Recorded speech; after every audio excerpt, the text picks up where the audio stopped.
இந்த செவ்வாயை பொறுத்த வரைக்கும் வந்து ருண விமோச்சன நாள். பிரதோஷ வழிபாடை கம்பைன் பண்ணும்போது நமக்கு சூப்பரான ஒரு ரிசல்ட் கொடுக்கும். எனக்கு வந்து பயங்கரமான ஒரு ரிசல்ட் கொடுத்தது. நிறைய என்னோட வாழ்க்கையில சிக்கலை வந்து கியூர் பண்ணது இந்த ஒரு சூப்பரான நாள் தான். ஸோ அவங்க பாசிட்டிவிட்டி பார்க்குற எல்லா உறவுகளுக்கும் ஹாய், எல்லாரும் எப்படி இருக்கீங்க? நான் ரொம்ப ரொம்ப நல்லா இருக்கேன், ஹாப்பியாக இருக்கேன். நீங்களும் ஹாப்பியாக இருங்க, எப்பயும் ரொம்ப பாசிட்டிவாகவே இருங்க. எவ்வளோ நெகட்டிவிட்டி வந்தாலும் முடிஞ்ச அளவுக்கு இக்னோர் பண்ணுங்க, பாசிட்டிவான மைண்ட் தாட் வச்சுக்கோங்க. அப்போ தான் நம்ம நினைக்கிற நிறைய விஷயங்கள் நடக்கும். இன்னைக்கு நம்மளோட வீடியோவில் கடனை அடைக்கிறதுக்கு சூப்பரான ஒரு விஷயத்த உங்ககிட்ட ஷேர் பண்ண போகிறேன். இந்த டெக்னிக் வந்து எனக்கு ரொம்பவே யூஸ்ஃபுல்லாக இருந்தது. ஏன்னா இதுக்கு முன்னாடி கடனை அடைக்கிறதுக்கு நம்ம வந்து சிவன் கோயிலுக்கு போயிட்டு அரிசி மாவு இருக்கு இல்லையா, பச்சரிசி அரிச்சு வந்து நம்ம அபிஷேகம் பண்ணால் நம்மளோட கடன் அடையுங்கிறது எனக்கு ஒர்க் அவுட் ஆனதை நான் ஷேர் பண்ணியிருந்தேன். அது நிறைய பேர் பண்ணி பார்த்து சூப்பராக வந்து ரிசல்ட் வந்துச்சுன்னு சொல்லியிருந்தீங்க. ஸோ எனக்கு ரொம்ப ரொம்ப சந்தோஷம். ஏன்னா நம்ம சேனலில் நான் சொல்கிற எல்லாமே எனக்கு ப்ராக்டிக்கலாக நான் கடனில் இருக்கும்போது ப்ராக்டிக்கலாக பண்ணி பார்த்து எனக்கு எதெல்லாம் சரியாச்சோ அதெல்லாம் தான் நான் இந்த சீக்ரெட் ஃபைலில் எழுதி வச்சுருக்கேன். அதை தான் நான் உங்ககிட்ட சொன்னேன். அதே மாதிரி இன்றைக்கி நான் சொல்லக்கூடிய விஷயங்களும் கடன் நிறைய இருக்குது அப்படிங்கிறவங்களுக்கும் யூஸ்ஃபுல்லாக இருக்கும். அதே நேரத்தில் இனிமேல் கடன் வாங்காமல் இருக்கிறதுக்கும் கடனை கொஞ்சம் கொஞ்சமாக அடைக்கிறதுக்கும் உங்களுக்கு ரொம்பவே யூஸ்ஃபுல்லான ஒரு சீக்ரெட் தான் சொல்ல போகிறேன். இதை நீங்கள் ரொட்டீனாக பண்ணீங்கனாலே போதும், உங்கள் லைஃப் ரொம்ப சூப்பராக இருக்கும்.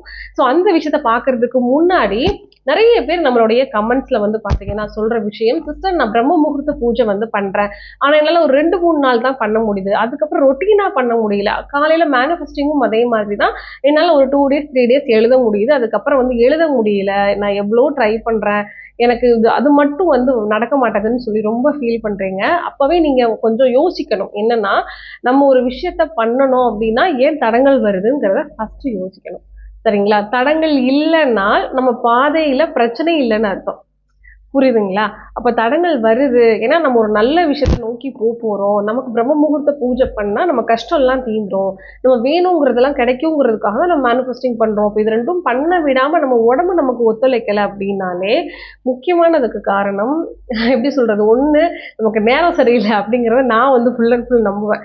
நம்மளுடைய கர்மா இருக்குல்ல, அது உண்மைதானே, அது நம்மளை ஹிட் பண்ணதானே செய்யும். அதை மீறி நம்ம வந்து மேல வரணும்ல. அப்ப என்ன வேணும், என்ன சொல்றது, ரொம்ப வலுவான மனசு வந்து நமக்கு வேணும், ரொம்ப தைரியமான மனசு வேணும்.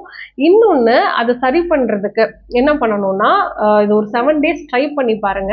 நிறைய பேர் இதை வந்து சொல்லி ஃபீல் பண்றதுனால சொல்றேன். 7 நாள் காலையில சூரிய உதயத்துக்கு முன்னாடி 5 மணிக்கு முன்னாடி எந்திச்சுக்கோங்க. பச்சை தண்ணியில் குளிக்க பயமா இருக்குன்னு சொல்றவங்க கொஞ்சம் வெந்நி வச்சு குளிச்சுக்கோங்க. ஏன்னா நானும் உங்க கேஸ் தான், எனக்கு வந்து ரொம்ப ஜில்லுன்னா குளிக்க முடியாது. ஸோ வந்து நானும் கொஞ்சம் வெந்நி வச்சு வெது வெதுலாம் குளிப்பேன். அப்படி குளிக்கும் போது அதில் கல்லுப்பு, ஒரு கை நிறைய கல்லுப்பு எடுத்து போட்டு குளிங்க. கல்லுப்பு கலந்து குளிச்சிருங்க. இல்லை அப்படின்னா நீங்கள் தாராளம் என்ன பண்ணலாம், லெமன் கூட புழிஞ்சு குளிச்சிடலாம். ஸோ இதை வந்து ஒரு 7 daysக்கு பண்ணுங்க. சூரிய உதயத்துக்கு முன்னாடி கம்பல்சரி எந்திக்கணும். அதுக்காவது நீங்கள் எந்திரிச்சு குளிச்சுட்டு அப்புறம் பாருங்க, 7 நாளுக்கு அப்புறம் உங்கள் உடம்பு உங்களுக்கு முழுமையாக ஒத்துழைக்கும். எதனாலனா, ஒரு சின்ன ட்ரிக்ஸு, சூரிய உதயத்துக்கு முன்னாடியும் சரி, சூரியன் மறைஞ்சதுக்கு அப்புறமும் சரி, நம்ம வந்து 2 தடவை ஒரு நாளைக்கு குளிக்கணும். அப்படி குளிச்சோம்னாலே நமக்கு எந்த விதமான கண் திருஷ்டியிலிருந்து வரக்கூடிய கோளாறுகள் வராது. ஃபர்ஸ்ட் விஷயம். இன்னொன்று, நெகட்டிவிட்டி அப்படியே ரிமூவ் ஆகிடும். 3வது விஷயம், நமக்கு இந்த மாதிரி ஏதாவது ஒரு கர்மா இருக்கும் இல்லையா, அது நம்மளை வந்து ஃபோர்ஸ் பண்ணும்ல, நம்ம இந்த கஷ்டத்தை நோக்கி போகணும்னு நினைக்கும்ல, அப்போ அது நம்மளோட உடம்பை என்ன பண்ணும்னா டவுன் பண்ணும். ரொம்ப தூக்கம், ரொம்ப சோர்வு, மனசுல தான் நம்ம ஆக்டிவா இருக்கும், உடம்புல வீக்கா இருக்கும். இந்த மாதிரி நிறைய பேருக்கு கண்டிப்பா நடந்திருக்கும். அதை ரிமூவ் பண்றதுக்கு எனக்கு இந்த விஷயம் சூப்பரா ஒர்க் அவுட் ஆச்சு. நான் நிறைய பண்ணி பார்த்தேன், எனக்கு இதுதான் ரொம்ப கை கொடுத்துச்சு. ஸோ நீங்களும் ட்ரை பண்ணுங்க. ஸோ வாங்க எனக்கு டேரக்டா வீடியோக்குள்ள போயிடலாம். நம்மள நிறைய பேருக்கு கடன் பிரச்சனைகள் இருக்கும் இல்லையா, சின்ன கடனா இருக்கலாம், சிலருக்கு பெரிய கடனா இருக்கலாம். எனக்கெல்லாம் ஒரு 4 வருஷத்துக்கு முன்னாடி வந்து பாத்தீங்கன்னா, ஒரு கடன் அடைக்கிறதுக்கு நான் ஒரு பணம் சேர்த்து வைப்பேன். அப்படி சேர்த்து வைக்கிறதெல்லாம் டக்குன்னு அடுத்த நாள் போன் உடஞ்சு போயிடும். அப்ப நம்ம போனுக்கு செலவு பண்ணுவோம். இல்லைன்னா அப்பதான் வந்து வண்டி டயர் மாத்தணும், இல்ல வண்டிக்கு ஏதாவது ஒரு வேலை வந்துடும். இப்போ வந்து 2 வீலருங்கிறது ரொம்ப அவசியம் இல்லை, அது இல்லைன்னா எதுவுமே பண்ண முடியாதுன்னு நிலைமை வந்துடும். இல்லைன்னா பசங்களுக்கு ஹாஸ்பிட்டல் செலவு வந்துடும். இந்த மாதிரி நிறைய விஷயங்களை நான் ஃபேஸ் பண்ணி தான் ஸ்பிரிச்சுவல்ல வந்து எனக்கு அதிகமான நாட்டம் ஏற்பட்டது இந்த 4.5 வருஷத்துக்கு முன்னாடி. ஸோ அப்போ நான் தேட ஆரம்பிச்சது, எனக்கு கிடைச்சதான் செவ்வாய்க்கிழமை. இப்போ செவ்வாய்க்கிழமைனால வீடியோ பார்க்குற நிறைய பேர் நினைப்பீங்க, செவ்வாய்க்கிழமை அன்னைக்கு நம்ம யாருக்கு கடன் கொடுக்கணுமோ அதை அந்த பணத்தை எடுத்து வச்சுட்டோம்னா அந்த கடன் அடைஞ்சிரும் அப்படின்றது தெரிஞ்சிருக்கும். இது பேசிக்கான விஷயம், இது உண்மையான விஷயம். ஆனால் இதை விட சூப்பரான ஒரு மேட்டர் இருக்கு.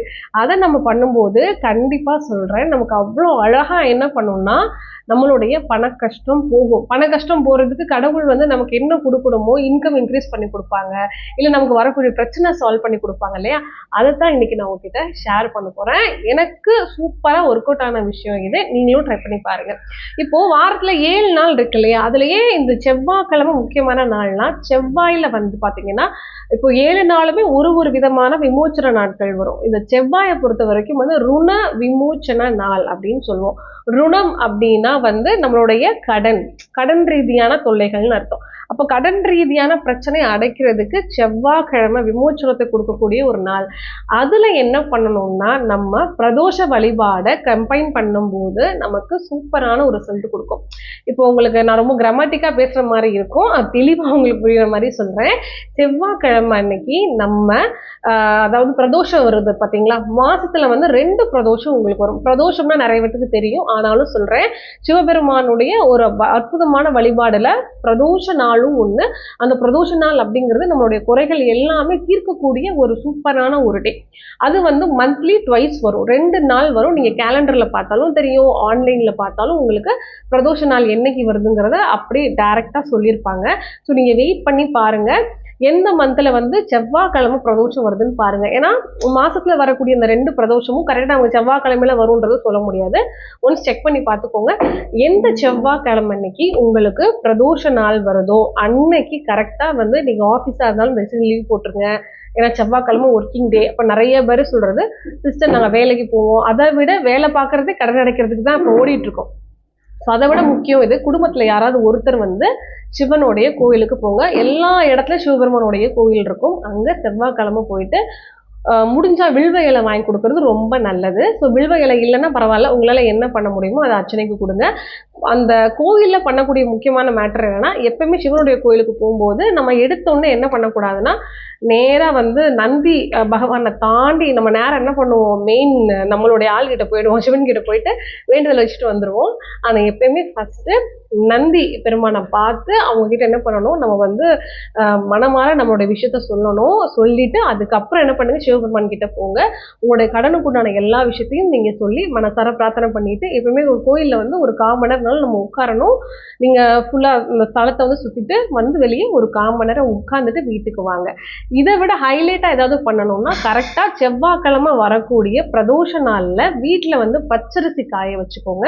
பச்சரிசி வந்து உங்களால முடிஞ்சது நீங்க எவ்வளவு நாளும் காய வைக்கலாம், சரிங்களா. அதாவது அதுக்கு முன்னாடியே காய வச்சிடணும். செவ்வாய்க்கிழமை பிரதோஷ நாள் வருது இல்ல, அன்னைக்கு காய வச்சா அரைச்சு எடுத்துட்டு போக முடியாது, முன்னக்கூட்டியே காய வச்சு எடுத்துக்கோங்க. அதை கரெக்டா என்னைக்கு அரைக்கணும் அப்படின்னா, நம்ம பிரதோஷ நாள் செவ்வாய்க்கிழமை வரக்கூடிய பிரதோஷ நாள் அன்னைக்கு காலையில அரைச்சுக்கோங்க. நல்லா பவுடர் ஆயிடும். தண்ணி ஊத்திலாம் அரைக்கக்கூடாது, பவுடர் ஃபார்மெட்ல தான் இருக்கணும். அதுல ஒரு 6 வில்வ இலையை வந்து போட்டு அரைச்சு வச்சுக்கோங்க. அதை கொண்டு போய் நீங்க அபிஷேகத்துக்கு கொடுத்து கடன் அடையணும்னு சொல்லி வேண்டிட்டு கும்பிட்டுட்டு வாங்க. ரொம்ப சூப்பரா ஒர்க் அவுட் ஆகும். இது எனக்கு வந்து பயங்கரமான ஒரு ரிசல்ட் கொடுத்தது. நிறைய என்னோட வாழ்க்கையில சிக்கலை வந்து கியூர் பண்ணது இந்த ஒரு சூப்பரான நாள் தான். ஸோ செவ்வாய்க்கிழமைனால எனக்கு இப்போ வரைக்கும் சொல்றேன், கடவுள் புண்ணியத்துல எனக்கு இப்ப பெரிய கடன்கள்லாம் அந்த மாதிரி எதுவுமே கிடையாது. அதே மாதிரி கடன் வாங்கினாலும் ஏதாவது நல்ல விஷயத்துக்கு தான் நான் வாங்குறேன், ஏதாவது ஒரு இன்கமுக்காக தான் நான் வாங்குறேனே தவிர ஸோ அதுபடி எனக்கு எந்த ஒரு இதுவும் இல்லை. ஸோ அப்படி கடன் வாங்கினாலும் கரெக்டாக செவ்வாய்க்கிழமை என்ன பண்ணுவேன்னா, அவங்களுக்கு ஜிபே பண்ணுறது கூட நம்ம அந்த மாதிரி ஃபார்மெட்டில் நான் பண்ணுறேன்.